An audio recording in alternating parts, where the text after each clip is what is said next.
Hey everybody, welcome back to the week. I know it feels like, haven't we done 5 days? But I checked and no, we still have one more. So today's Friday, I'm John, this is Brett, how's it going? Oh, it's going so well. This week on the Happy Half Hour, which you must needs watch, Kyle Howard and I talk about a lot of cool stuff, including whiskey pods that look like Tide Pods.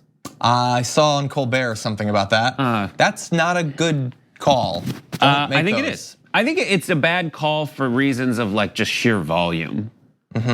Like kids shouldn't be popping either of those in their mouth, but like the idea is like you realize just how dumb Tide Pods are because even if you consume them, that's just way too much fluid to put in your mouth, even if it wasn't poisonous. Don't put any Tide fluid in your mouth. There's no Tide. You have way too much of like a moderate approach to stopping kids from drinking laundry detergent. You're like, well, let's not go crazy in stopping them. Listen, I'm sorry, don't drink any of it, okay? Unless you're really, really thirsty. Yeah. Anyway, we've got a lot that we're gonna be talking about today. AOC has a new challenger. We have a little bit of sort of an intro video for the candidacy for this challenger.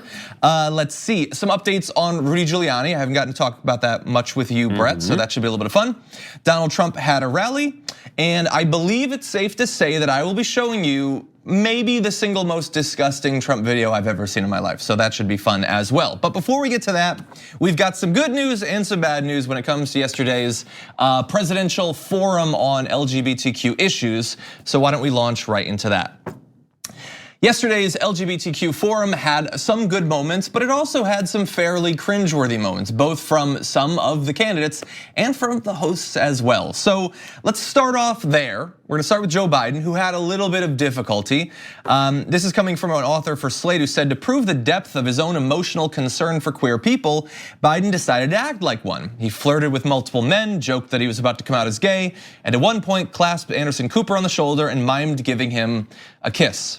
So some of that, yes, when you write it out like that, it sounds bad. Turns out it also looks bad. So we're gonna go to the video. Here is one of the instances that's mentioned in that little segment. When I came out and when I publicly stated, well, that would be news if you. I got something to tell you. I kind of figured it out a while ago. So look, admittedly, people laugh. Anderson Cooper played along with it. Yes. He laughed. That was a moment that was like a weird way of putting things, which is Joe Biden's real wheelhouse, just a weird way of putting things. Yes. And I think once you identify it as a weird way of putting things, then you can find out what motivates like the weird way of putting things. Is it just that he's saying the wrong words, or is it like a deep-seated weird understanding of like LGBTQ issues? I think on the spectrum of his understanding of LGBTQ issues, that of the moments from yesterday's climate thing was the least cringy. Just because like he was talking about, because the moment when he was like the first high-ranking politician to come out in favor of gay marriage. He did that before Obama did. And it kind of stole Obama's thunder on it. You then have to decide how much credit are you gonna give him for being like the least cowardly person when it comes to it, but still classified as someone who it took this long to support what is essentially something that just it should be a no-brainer given the word equality and what it would mean. Yeah. So look, my inclination is to be hard on Joe Biden because I don't support his candidacy, but I'm trying to be fair. The people in the audience laughed, and Anderson Cooper super quick on his feet. That was pretty funny. Yeah, exactly. Yeah, that was funny. And look, if I just read this stuff and hadn't seen it, I would say that accidentally just saying the words when I came out and then realizing sort of what it sounds like and then making a joke about that seems to rest on the punchline being that if you wanted to, you can just switch over whenever you want. Wrong. You're wrong. Okay, about that. I'm wrong, and it's not on me anyway. To Joe Biden, period. Okay, fine. There's plenty of ways to be fair to Joe Biden and it come out bad for Joe Biden. Okay, well I would try to avoid making that joke because that is what I would worry I would be expressing, but again, it's not on me to evaluate that. So anyway, he did have some good comments that then turned into bad comments. So you take the good with the bad. So at one point, this is near the end, he said, "It's normal," he said, of being queer in 2019. "It's normalized, it's not anything strange, it's not strange. I'm sure all the LGBTQ people in the audience appreciate the affirmation. That's the author there, but the quote is good too. But then he goes on to say, remember Anderson, back 15, 20 years ago, when we talked about this in San Francisco, it was all about, well, gay bathhouses. It was all about round the clock sex. Come on, man. Gay couples are more likely to stay together longer than heterosexual couples. So I think I get what he's trying to say. Yes, you do get but that's not the best way to say it. Correct. And this is the one where it really gets to his fundamental understanding of LGBTQ issues, specifically this being gay issues, and it still being trapped in a weird past. Yes. That some politicians, that was their heyday, was that strange past. Right. And I don't know, like essentially, I saw someone's criticism of that really like opened my eyes as like, well, you're putting it still through the lens of you have to be like utterly monogamous in order to have a healthy relationship. And that's not like the way that one should understand the issues right now. Yes. He's still caught in like, oh, yes, there were gay bathhouses, but that's not all there were. And man, that was wrong. But he's still looking at it through like a 1970s lens, just being able to say that it was wrong back then. You still don't know if he's really evolved on issues since then. Yeah, I would say that quote encapsulates what you should hope for from Joe Biden, which is he seems to be doing what he can on some issues to evolve, but he's held back by the fact that he's still very much out of touch, and he was a politician for literally decades as people had horrible positions on these issues. Right, he was the most in touch relative to like the Obamas, the Clintons, but still out of touch with people at large. So okay, go for it. Okay, we have a lot that we got to get to. So really fast, it wasn't all on the candidates. So eventually Kamala Harris comes up and she's getting a little bit of criticism for this clip, which I sort of get a little bit, but much less criticism than Chris Cuomo, who decided to joke around and perhaps didn't nail it in the way that Anderson Cooper did. So Kamala Harris comes out to be introduced and this happens. And my pronouns are she, her, and hers. She, her, and her. Mine too. All right. Thoughts? So people are saying, okay, Mine some are people his, are saying, because I don't think he had any. He thought it was funny. I know, he thought it was funny, but that's the thing. Like, and that instinct, it's not a joke. Or it doesn't have to be. It doesn't have to. You're not obligated to make the joke. It's a weird dynamic, right? Because Kamala Harris is being out front with it, and just being like, hey, here are my pronouns. Also signaling to the audience that she understands that pronouns are a thing and are important to some people. And it shouldn't be such like a stigma that you're afraid to bring it up. Yes. And then Cuomo, his instinct as being just Cuomo, like, hey, it's just me, and I get things wrong along the way. Not too dissimilar from Biden in those respects. It's like, if I'm wrong, I'll apologize, huh? Yeah. Like that's how he is. He's like a New Yorker. I get it. Biden would have done that exact same thing, right? By the way. But the point of this whole town hall is like that's not what we're here for. Yeah, we're not here to make that joke. And I get that it's at the beginning. And here, by the way, I'm not a comedian. Brett, you're a comedian, so feel free to criticize. I will say what I think all of these jokes spring from is some politicians would stand on this stage and be really uncomfortable because they either dislike or fear this community. But I'm really comfortable with you guys because I don't hate you, so I'm super comfortable so I can joke around.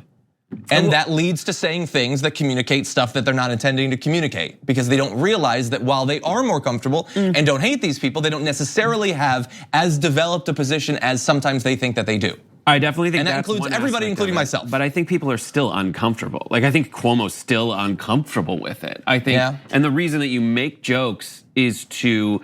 I mean politically comfortable, by the way.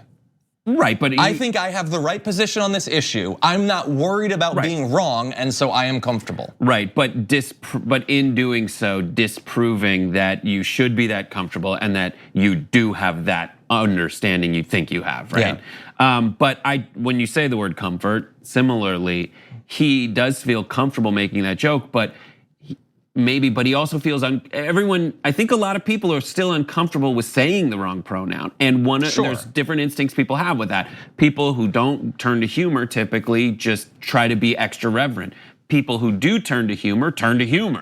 And in doing, and the point of humor is just to point out a truth. Yeah. And what he pointed out was what he thought was a truth, a true little moment for him, but it was false and it rang false. And that's why it was just really, really awkward. Yeah. Yeah. So there were also, in terms of frustration on the part of the community that the forum is for how the community, how the forum is run, there was a protest by a group, I believe it was primarily trans women of color, who were frustrated with the questions that were being asked, the lack of representation in a number of different aspects. And one aspect of this that we're actually going to be talking about later on the main show is a friend of the network, Ashley Marie Preston, had been previously scheduled to be at the forum and apparently was not being treated with a sufficient amount of respect. She tweeted, "I'm pulling out of the LGBTQ Presidential Town Hall tonight. I was part of the program and CNN scrapped my participation last minute. I was going to bring attention to the terror TSA inflicts on trans and non-binary bodies while traveling. I'd rather be absent than present and silent." Because apparently they still want her to be there to show up on camera, but not actually have any time to talk about the issue that she cares about. Yeah, there's a movie called In the Loop where they're referred to as room meat. And it's just like, we want to fill out the room with people so it looks a certain way, and that is using someone. Ashley Marie will still be on, will be on TYT later, the main show later today, and we'll talk about that. Specifically, she wanted to bring up the TSA issues, which there was a pretty significant write-up about it. I think it was, I don't want to say the wrong outlet, but it was just revelatory of exactly what you go through when you go through TSA, which is a federal program, which is just indicative of, just one of the many things that you face that isn't treated the right way. Exactly. There were some good moments. We unfortunately are over on this, so we're gonna have some overtime later on. That'll be at the close of the show. For now, we do have to take a break. We come back, I'm gonna be talking a little bit about the climate crisis with an expert who'll be joining us after this. We need to talk about a relatively new show called the Republic, or UNFTR. As a Young Turks fan, you already know that the government, the media, and corporations are constantly peddling lies that serve the interests of the rich and powerful. But now there's a podcast dedicated to unraveling those lies, debunking the conventional wisdom. In each episode of the Republic, or UNFTR, the host delves into a different historical episode or topic that's generally misunderstood or purposely obfuscated by the so-called powers that be, featuring in-depth research, razor-sharp commentary, and just the right amount of vulgarity. The UNFTR podcast takes a sledgehammer to what you thought you knew about some of the nation's most sacred historical cows. But don't just take my word for it. The New York Times described UNFTR as consistently compelling and educational, aiming to challenge conventional wisdom and upend the historical narratives that were taught in school. For as the great philosopher Yoda once put it, "You must unlearn what you have learned." And that's true whether you're in Jedi training or you're uprooting and exposing all the propaganda and disinformation you've been fed over the course of your lifetime. So search for UNFTR in your podcast app today and get ready to get informed, angered, and entertained all at the same time.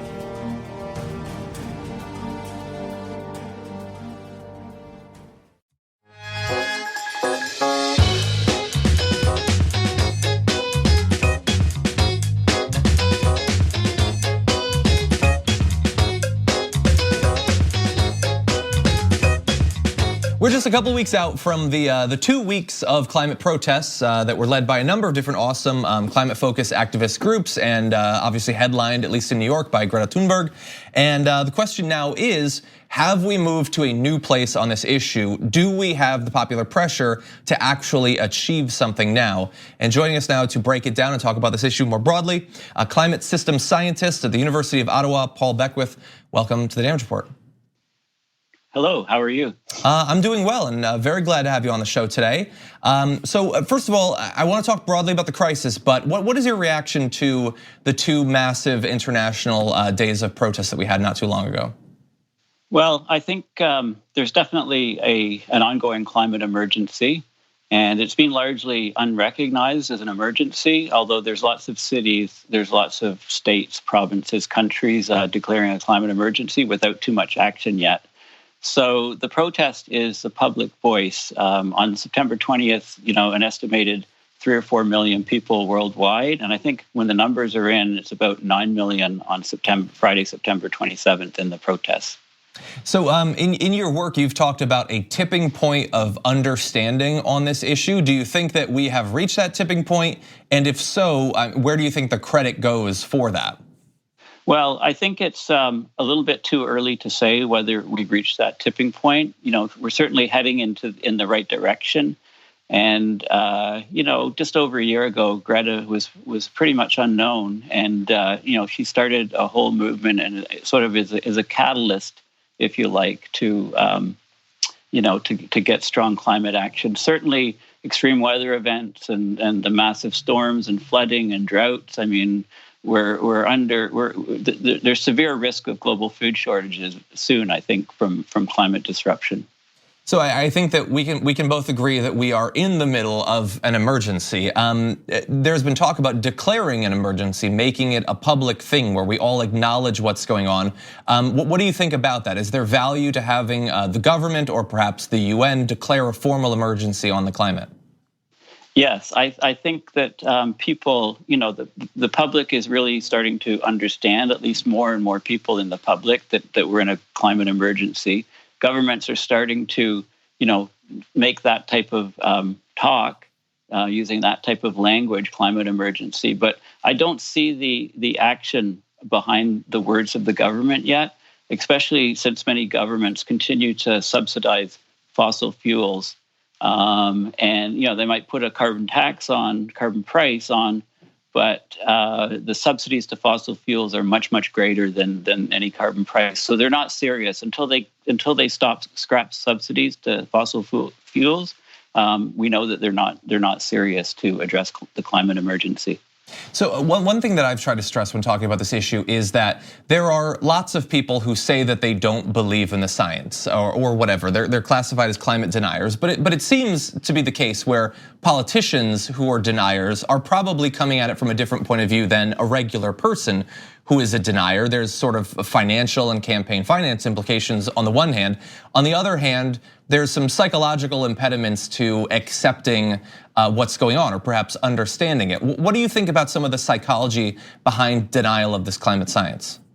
Well, I think one of the issues with the psychology is it's a very, it's a very dire and negative thing that is happening, and people want to just sort of turn and look the other way or pass the problem to future, down the line in time to future generations. But climate change is hitting us hard and fast around the world. It's having huge implications. There's huge risks. It's accelerating. It's always going faster than expected. And I don't think, I think we've reached a point where, it's hitting the pocketbook. It's costing billions upon billions of dollars, these floods of disruption. I mean, just look at the wildfires as a good example in California. I mean, massive, the Santa Ana winds, they knock over power poles, the power poles start fires. So what are they doing when there's high winds? They shut down the power to more than a million people, starting Wednesday. They gave people a day notice, shut down the power, and some people won't get their power back till Tuesday, apparently. Meanwhile, we're getting these massive superstorm hurricanes, that hardly move, whether it's going on the coast of Texas and not moving and, dumping 5 feet of rain in some places or completely destroying the Bahamas. The oceans are warming. Like the whole climate system has changed. The patterns of wind and ocean currents, everything has changed, and we have dire consequences from this now. It certainly seems so. Let's turn to another aspect of the psychology, because we started by talking about Greta. Let's return to Greta. In terms of people's psychological reaction to things, what do you think about some of the reaction to Greta as an individual? I mean, there are many people who are sort of lifting her up, saying that she's an inspirational figure. There's talk about her potentially getting some sort of Nobel Prize, but there's also a lot of attacks coming her way. What do you make of that? Well, I think a lot of people feel threatened. They want to keep the status quo going. And Greta's got a message. I mean, Greta's saying, don't listen to me, listen to the scientists. People are listening to her, and they're starting to listen to the scientists, and they see they have no grounds. The people that are against Greta have have no leg to stand on. There's no science supporting their position. The science is supporting the position that we're in dire straits and we need to take strong action. And because people can't attack that message, they attack the young woman who gives that message, especially a lot of older people set in their ways, and they just don't want anything to change, or they don't know what changes they see every change as negative, I think. Yeah. So let's talk about, you said we're in dire straits. In terms of communicating about this issue, there does seem to be a rift. There's some people who say we need to make sure that people understand the nature of the threat, even if that means potentially scaring them, even if that means that some might, sort of retreat from the issue because it becomes too onerous, too scary.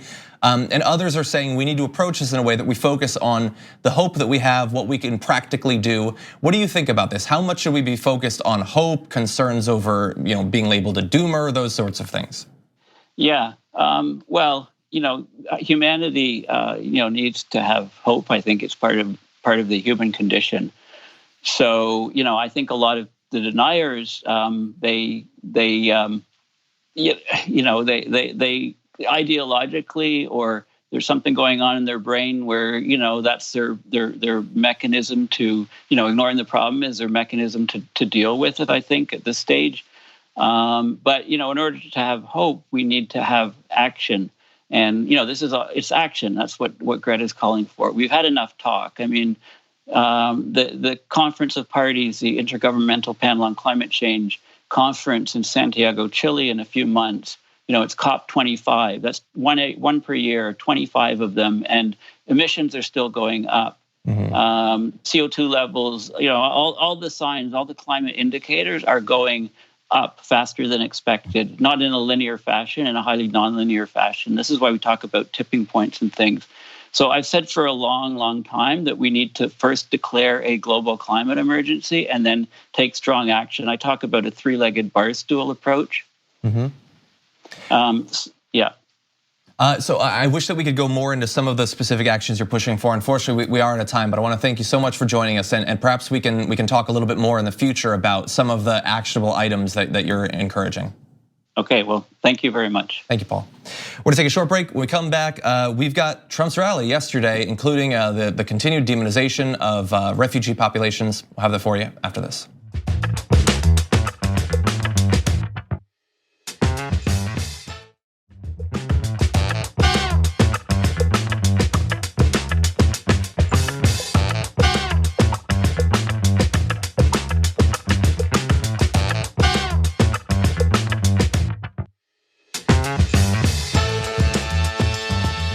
At Donald Trump's rally last night, there was some truly disgusting rhetoric. And no, I don't mean this.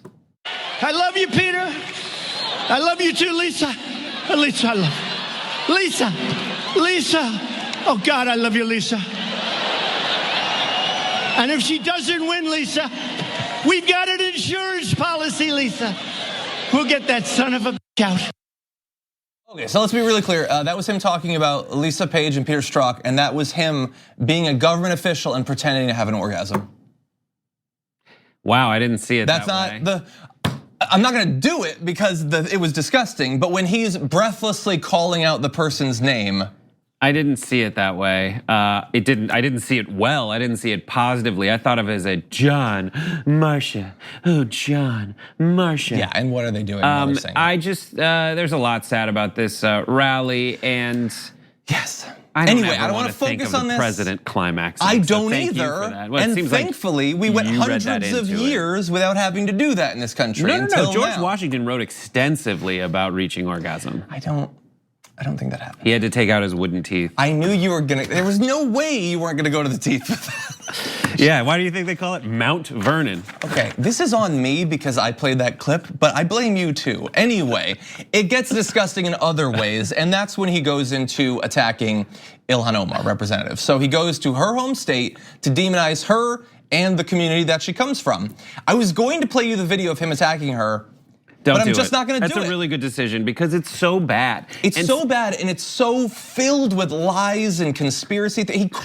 He name checks a blogger, a conspiracy theorist blogger in the crowd who spread lies about Ilhan Omar and her marriage. And that's the trick. It's identifying the trick, the move that he pulls, which is to distance it so far from the source material that now you're referencing false characterizations of the source material. Yes. So it's not too different from what we did show you, which was the Peter, at the beginning, it was spending 6 months saying Peter Strzok, there's a text messages and CIA conspiracy or whatever. And he did that for so long that now Peter Strzok just means conspiracy, and people don't even remember how or why. And he did the same thing with Ilhan Omar, saying she said this thing about 9/11, a thing that happened, some people, some stuff, and everyone in that group is already whipped into such a frenzy that they're like, I know, I just want to believe it. Well, actually, let's demonstrate that. So the video that I do want to show you is from when he's talking about her. It's not him talking. In fact, it's him not talking, but take a look at what the whole point of this is. But when we say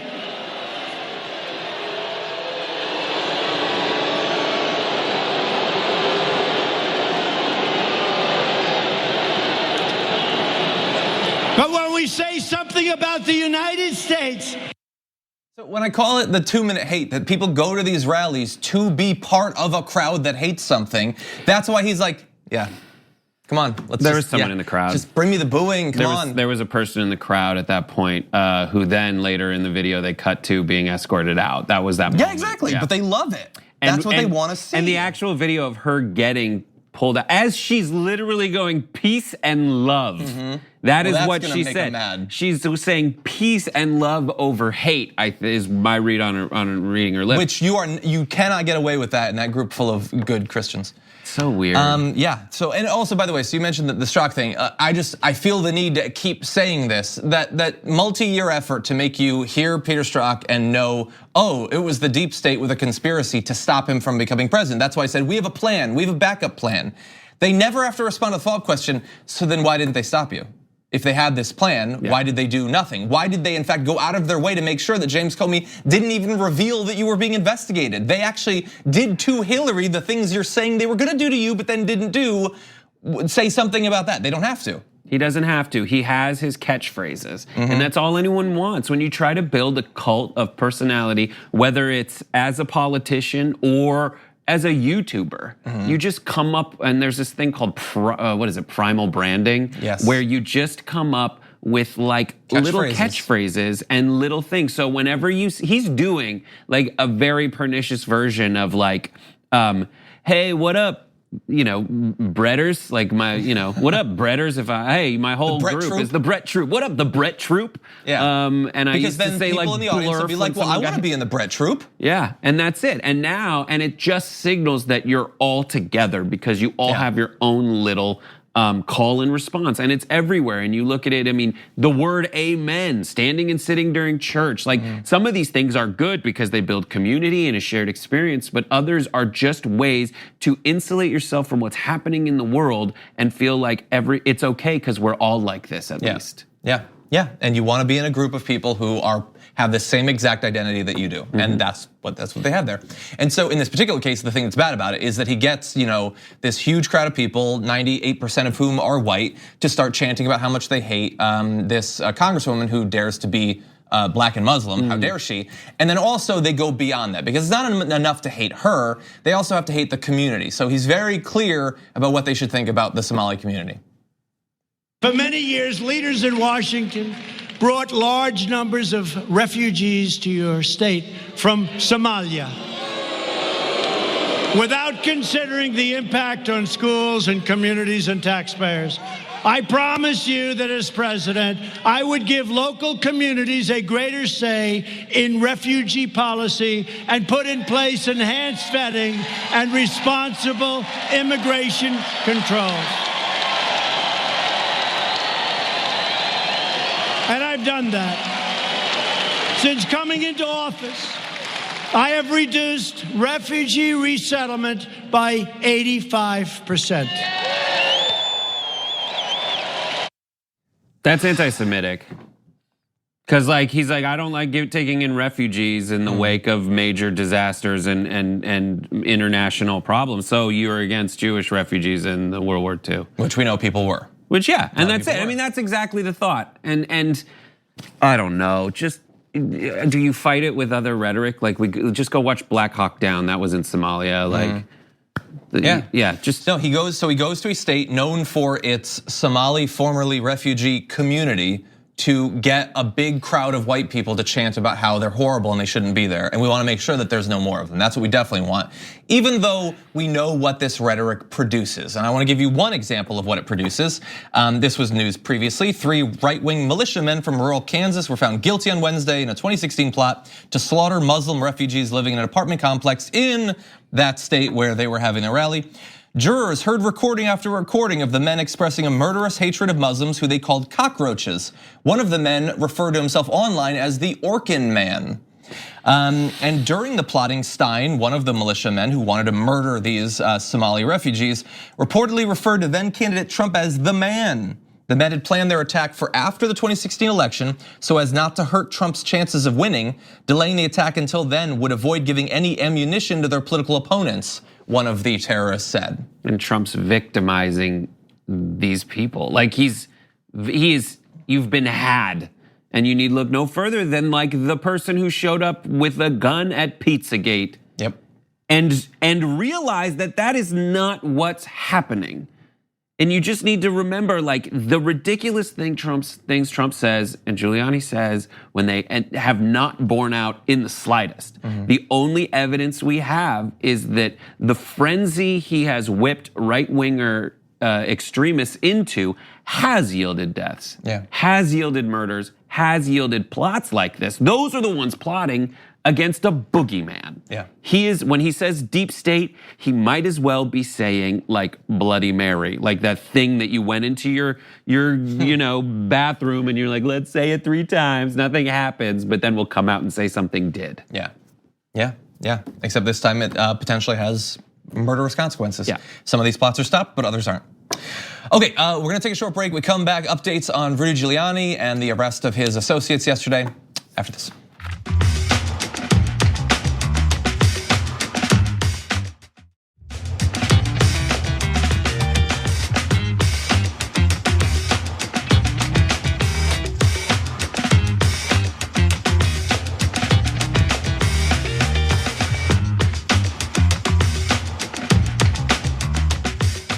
So much is going on with Rudy Giuliani and his associates recently that we can't do individual videos or segments on the show for every bit of news. So we're gonna do a quick Giuliani roundup of the news, a couple of interesting bits that have developed over the past day. So buckle up, Brett. I am so excited about this. Well, the first was exciting. It was gonna be an international adventure for Rudy Giuliani. He apparently reportedly planned to fly to Vienna, Austria a day after his now arrested associates attempted to travel to the city. The Atlantic reported that it was unclear why Giuliani was traveling to Vienna. I'm assuming it's the sausages. Yeah. Vienna sausage, as we all know, widely eaten in Vienna. So just for context, his business associates who are now have been arrested by the FBI were arrested with one-way tickets to flee the country that they loved so much. And if you haven't seen the mugshots of the guys who were arrested for this, Parnas and Fruman, just close your eyes and picture like a Grand Theft Auto 4 villain, auto-generated in bad CGI from like 7 different versions of eyes and 7 different versions of mouths, and they just mix and match them. Like these guys are 2012 video game henchmen. So it would be great if we had that visualization, but what if we had a video of them with Giuliani? I would love to see if that. only we had that, which we do. Just congratulated Rabbi Moshe Asman. Hi, Moshe. Moshe, how are you, baby? How you doing? Here with Rudy, congratulations on the 120. I love that picture. I can't wait to come back. See you in Ukraine soon. Yeah, and Anatevka is the best place in the world. We love you. We love you. Fantastic. What? It's just a bunch of buds hanging out. That's all it is. Yeah. So I never want to see Rudy Giuliani with his tie undone. Like that seems like he just got done doing something real personal. Like one guy had the button-down mobster thing, the other has the big mobster chain, and yet Giuliani comes off as the creepiest person in that video. And I love that that's the only video I know of those three together. They managed to mention Ukraine in it. Right. So the full context I know you probably talked about on the show is these guys were essentially going around the Republican apparatus donating money to get stuff. Illegally donating. Illegally donating, like they essentially laundered money through Russia to benefit their corrupt interests in Ukraine using Rudy Giuliani who was working for the president of the United States, which I think is corruption Yahtzee. Like that is that's like or we're bingo, done. I don't know. All of it. It sounds like a Mad Lib, but it's all true. So just like the two takeaways. One, what Trump did on the Ukraine call, which he has admitted to, and then further did with China, is illegal. Never forget that. This is all around that. But secondly, like all the times when Trump and Giuliani talk about the deep state and all these people who are trying to pull them down, who are doing sketchy, corrupt things, Rudy Giuliani is going around with Nico Bellic's like best friends. I don't remember his name. We looked it up in the control room yesterday. GTA 4 Nico Bellic. He's going with those cronies, paying the head of the Republican Rules Committee chair to get the ambassador to the Ukraine thrown off the case. Yeah. They're doing all the corrupt stuff they're accusing everyone else of doing. Yeah. And it's proven right there before your very eyes. Yeah, and she's actually right as we're filming this, she is testifying. Just one more little detail. And we've got like 4 more updates. One of those guys runs, they have 2 associates. All right, you got it. The name of the company? Yes, I has it. Go Don't for it. worry. This But is first, amazing. we did get an answer to 2 important questions that were raised yesterday on this show and on the main show. One was, who is paying Rudy Giuliani? Because nobody knows. Trump literally isn't paying him for his services, either personal legal services or de facto diplomat ambassador services. Well, we found out. Lev Parnas, one of those individuals in the video, a Ukrainian-American businessman with a trail of debts and lawsuits, had known Mr. Giuliani casually for years through Republican political circles. Last year, their relationship deepened when a company he helped found retained Mr. Giuliani. Associates of Mr. Parnas said he told them he paid hundreds of thousands of dollars for what Mr. Giuliani said on Thursday was business and legal advice. So he was getting paid huge sums of money by those guys, or at least one of them, for something. And that is how he's been able to subsidize flying around the world to work for the White House and everything. So there's that. In terms of the businesses, that's where it gets fun again. So arrested Giuliani Ukraine associates operated companies called Fraud Guarantee and Mafia Rave. This is real. This is the real name of the company. No, this is from Happy Half Hour. You made this up, didn't you? Fraud guarantee. Not we're gonna fix you, we're gonna save you from fraud, but fraud guarantee. Are you kidding me? Don't you want to go dance at Mafia Rave? I hadn't seen Mafia Rave till now, but like, what is this? Like, I mean, this looks like it's like Aziz Ansari's character from Parks and Recreation. I didn't watch that show. Oh, well, yeah, so I don't get that. Anyway, one other answer we had was a question that was raised to Donald Trump during, it might have been Chopper Talk. It was, do you know these 2 guys? And he started talking, rambling for 40 seconds about how there might be photos he doesn't know. He takes photos of a lot of people, which wasn't the question, so that was fun. Turns out, he does kind of know them, at least a little bit, because although he denied knowing them beyond a photo, we found out that he actually had dinner at the White House with both of those individuals. I don't know, maybe it was a drunken dinner, although he doesn't drink and he just forgot the details, but he apparently knows them to a greater degree than he was willing to admit earlier. There's some prior money donation stuff, but we don't even have time. It's a complicated story with a lot of disgusting details. That's the gist of it. So just know that every ounce of corruption that Trump and Giuliani are trying to imply has been done by anyone else. We have a federal indictment, which is past where Mueller went. Mueller was investigating, maybe suggest some indictments of Trump, but he didn't indict Trump. These are federal indictments, and when you read the actual indictment, I think the New York Times characterized it as like, these are just like hapless goons bumbling around, really trying to get stuff. And like these guys who have no problem laundering money, they still didn't find evidence of corruption of Joe Biden that they could even wave around. Even though they give you the guarantee, it's in the name. Giuliani's trying to like pawn off his proof of Biden corruption. It was written by a Ukrainian oligarch who was like the problem. Yeah. So the corrupt person wrote the proof that Giuliani's trying to show around. Well, he'd know. Okay, we do have to take another break though. When we come back, Representative Alexandria Ocasio-Cortez has a new challenger. We're gonna introduce you to the challenger after this.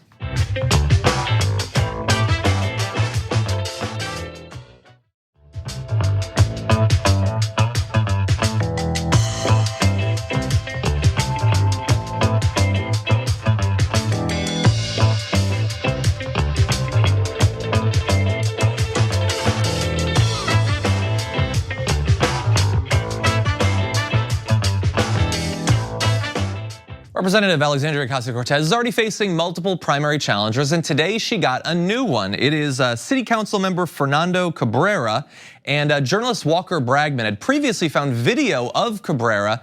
We're gonna show you a little bit of it, and it gives you something of an idea of where he's coming from. Do you know it's harder being rich than being poor? I know you don't believe what I just said. But being rich, you got more responsibility. You have more things. When you work 9 to 5 and you just maintaining, okay, I got my thing. When you are rich, you have more things to worry. Millionaire people, they have a lot of stuff to worry about, more stuff to manage, more stuff. It's really got there because of their ability to handle more pressure. Every CEO, every president that got in there and stayed there is because of their ability to handle pressure. They had increased their capacity. You know why your boss pays you what he pays you? Because of your capacity. I just want to point out, I can't believe someone surrounded with so much musical paraphernalia spoke for that much time without referencing the song Mo Money, Mo Problems. Okay, that's good.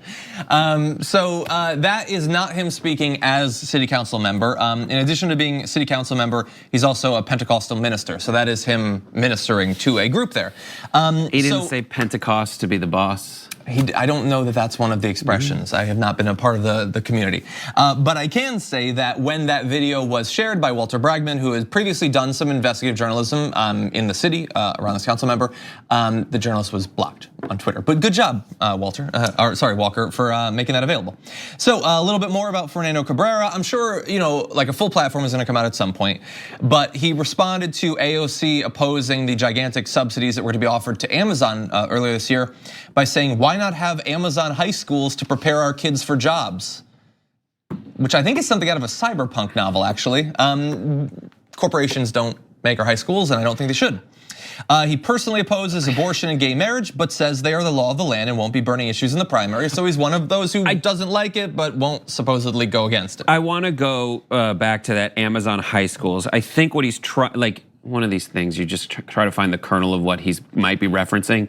He's trying to maybe say that Amazon will end up giving us the resources to have Amazon funded high schools. But what AOC's whole argument is that we give them such tax breaks that it won't bring enough so much in tax breaks that it won't bring enough positive tax dollar fallout that we could fund things like that. Not to mention, it will raise the cost of living in that area and drive people out. Yeah, so vote for the candidate that is going to raise property costs so that you can't live there anymore. That's one message, I guess. Yeah. The other would be, instead of giving the $3 billion to Amazon, build schools with it.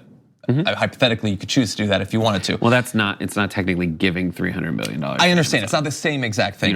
That money doesn't exist. Yes. I understand what you're saying. I don't want to have a 10-minute conversation about it. We could, we won't.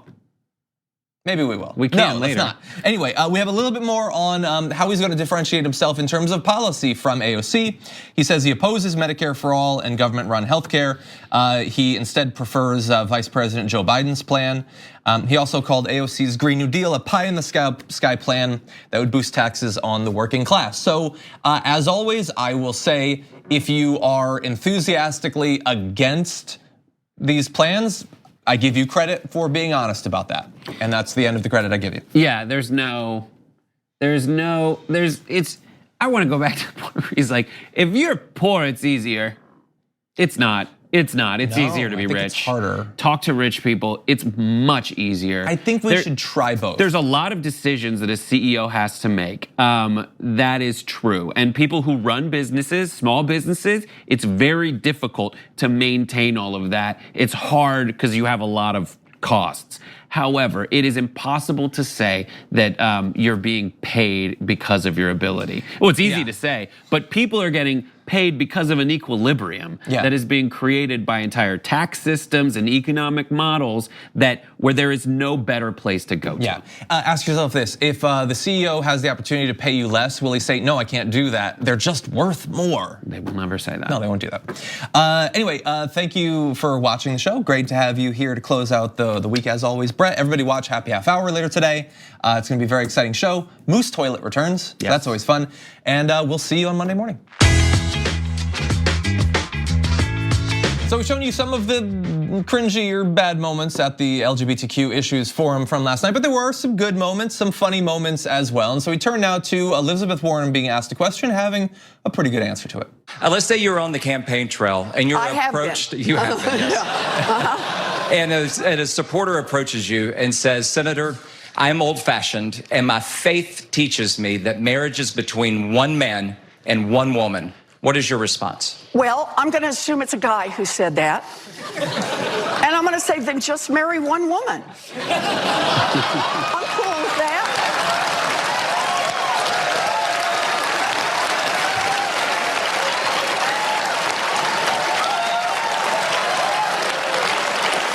Assuming you can find one.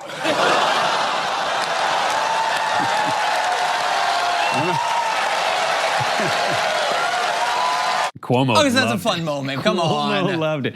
I mean, yeah, it was a fun moment. It played in the room. It went well. I feel like you could just say, I mean, I would think the better response would be like, then I would tell them just marry one woman.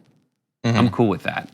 The rest is like going out like, oh, it's a dude. Okay. That's weird.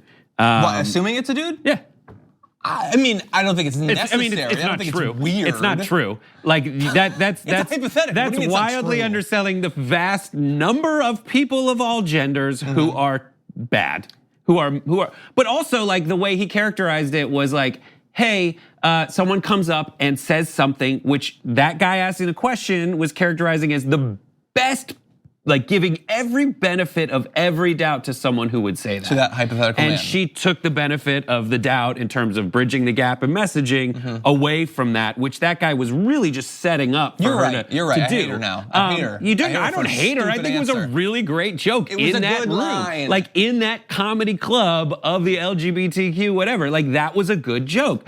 However, like she went ham on it. She went further than probably was the safest and giving benefits of doubts to people. If that's her approach, then that's it. And there's a lot of arguments that the progressives should be stronger and more over the top, but you are playing by like Trumpian type rules. That's it. I'm just saying it's good or bad. Like I liked it. That was a Trumpian comment. I really don't think that it was. I'm not saying that either, but I'm just saying like. That is a Trump era response because it is saying that like, well, men are worse than women in this situation, and if Not worse, but more self-interested potentially.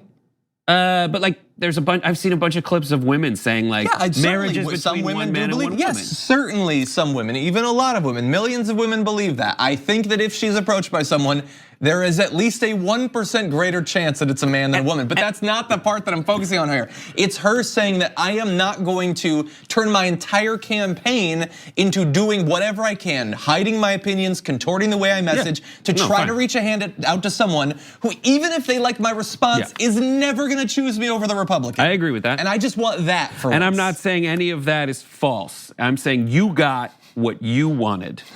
And that's all that's important. No, I'm just saying that you got what you wanted, and it's fine. It's just like she was super like mean to a certain subsect of religious person. She's mean. And I think the people that are turned off by that, I very much agree, are turned off by Elizabeth Warren, just the words together on a sign, or any Democrat. Like, I'm just saying that. And but if you want my analysis of the moment, that's my analysis. I never said or implied I wanted your analysis. So yes, she has been criticized, saying, "Oh, you can just write off these certain states or whatever." And I think it's better to be this way than to be like, well, I think that we all come from different backgrounds and we all have religion. Don't ask, don't tell. Like, this is 1,000,000,000% better than that. Yeah. Anyway, look, I'm not saying that this is the perfect example of this thing, but considering how many incel terrorists there have been, maybe being a little bit more aggressive towards guys who are radicalized based on their inability to find a partner is something we should take seriously. I'm not looking to appease incel terrorists. You're pandering to incels every day. Okay, so let's move. I'm kidding. Let's move on. That wasn't the only other good moment. So Pete Buttigieg, he released early in the day, as we'll get into, a new policy plan. He had some good responses. So I just want to give you a little bit of information about him as well. He had a touching moment where he spoke at length about his reaction to realizing he was gay as a young child and choosing to live in the closet well into adulthood. He explained that he'd been deployed to Afghanistan, having never fallen in love, and could have died without having had that experience, which that's moving. And obviously not just something that's true of him. Like, any number of Americans are worried that before they feel like they can be themselves, they might never actually experience that. And considering the violence that the community faces, that's a very real fear.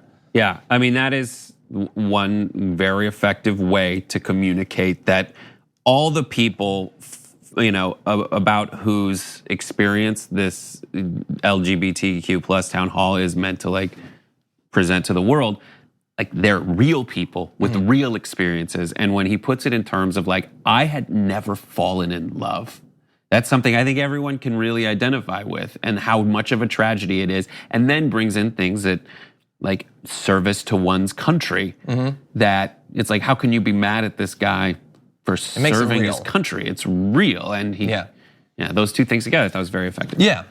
Earlier in the day, as I implied, he released his LGBTQ policy plan, promising support for passage of the Equality Act, a ban on conversion therapy, and the balancing of religious liberty with LGBTQ rights. That last bit isn't necessarily what some of the people in the audience wanted to hear, but not bad, and great synergy in terms of doing it right before the forum. So, especially in what we were just talking about, in terms of like communicating in a way that I think maybe does a better job of reaching out a hand to say, hey, you don't necessarily talk to people like me or realize it, but we have real experiences. Maybe you can understand it if I put it in the context of my military service. Yes, that's a good ambassadorial sort of thing to do. What do you mean by a good ambassador? In trying to get people to understand something that they've been incredibly resistant to understanding. Real quick, to go back to Elizabeth Warren. Oh, geez. And also the way the guy asked that question, I have never seen anyone just ask say that thing that way. I've never actually seen video of someone say, hi, with all due respect, what if my faith says that I should just be able to marry one man or one woman?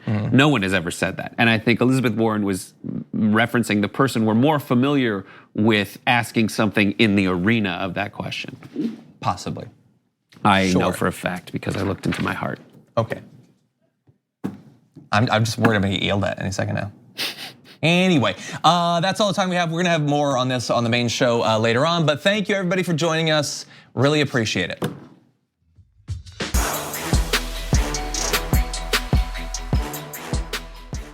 Thanks for listening to the full episode of The Damage Report. Support our work, listen ad-free, access members-only bonus content, and more by subscribing to Apple Podcasts at apple.co/TYT. I'm your host, John Adarola. I'll see you soon.